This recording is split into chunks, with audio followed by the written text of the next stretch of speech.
some law, in this case a charter. And there's the group that actually drafts these bills is called the Division of Legislative Services. And they have to draft 1,000 plus of these bills and resolutions. So the earliest a delegate or senator can pre-file a draft to be written by the Division of Legislative Services is going to be Monday, November 17th. But the catch is that there is a deadline for these drafts to be pre-filed. And that is Monday, December 1st at 5 p.m. And I'll get to the delay there, the differentiations there here soon though. If a member of the General Assembly puts forth a draft to the Division of Legislative Services after December 1st at 5 p.m., it counts as a post file. And there's actually a limit to post file bills, which in the House it's 5, the Senate it's 8.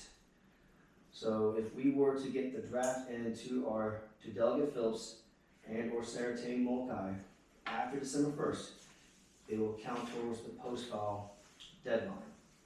And as a courtesy, I think it's best we send them the draft before December 1st to get it to them so they don't get that post file penalty.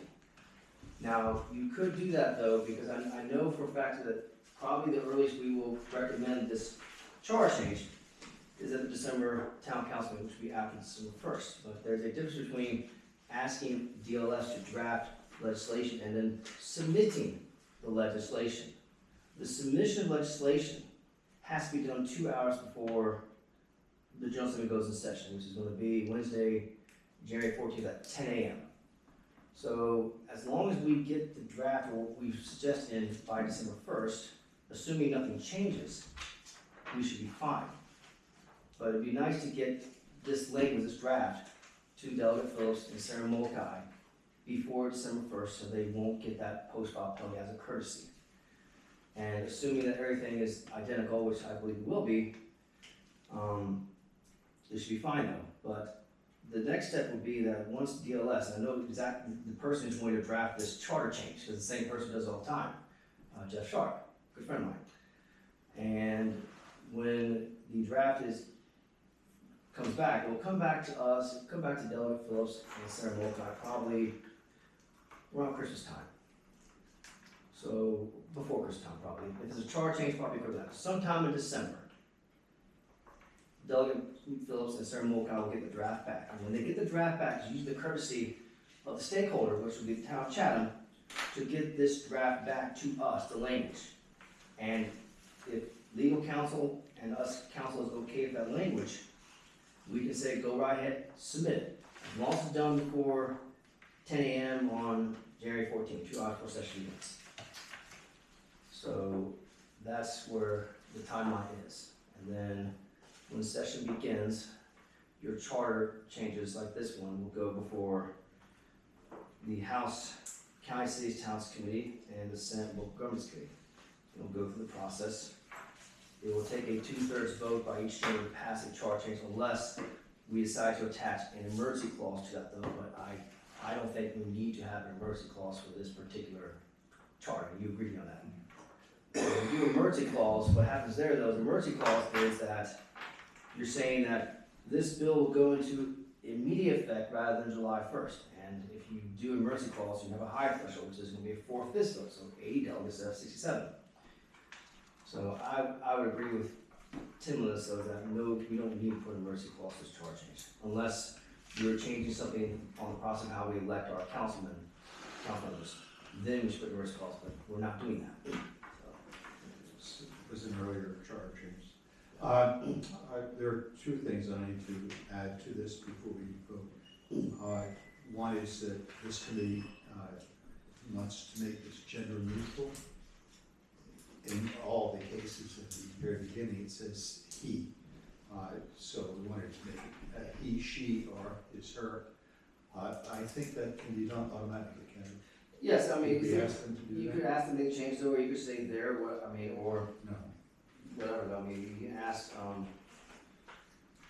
DLS to make that change too. If you just say when Delegate Phillips and Senator Mulcahy submit the draft, though, they can say in the request, make it gender neutral.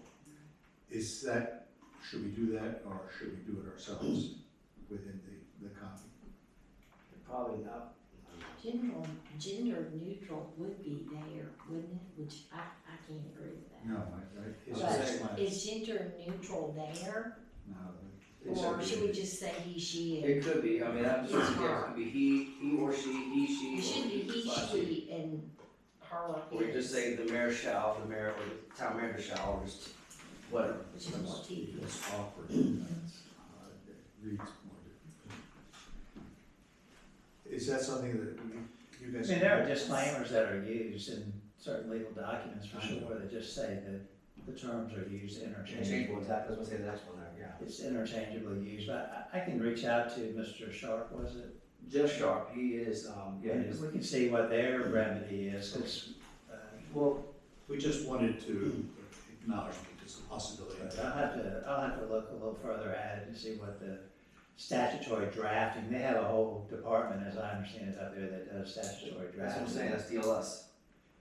And, yeah, I mean, And either so way. they have undoubtedly addressed this issue before. Yeah. They do a single disclaimer that any pronouns used in are not intended, to be construed one way or the other. It's just, Well, I can't Yes, answer I this. don't think gender neutral is the correct term, Well, but I can't find the term. It was the term that. if, Oh, okay. if I may, Mr. Chairman, there are multiple versions that DLS has dealt with these charge changes to make them gender neutral or he or she. It just depends on what the locality wants.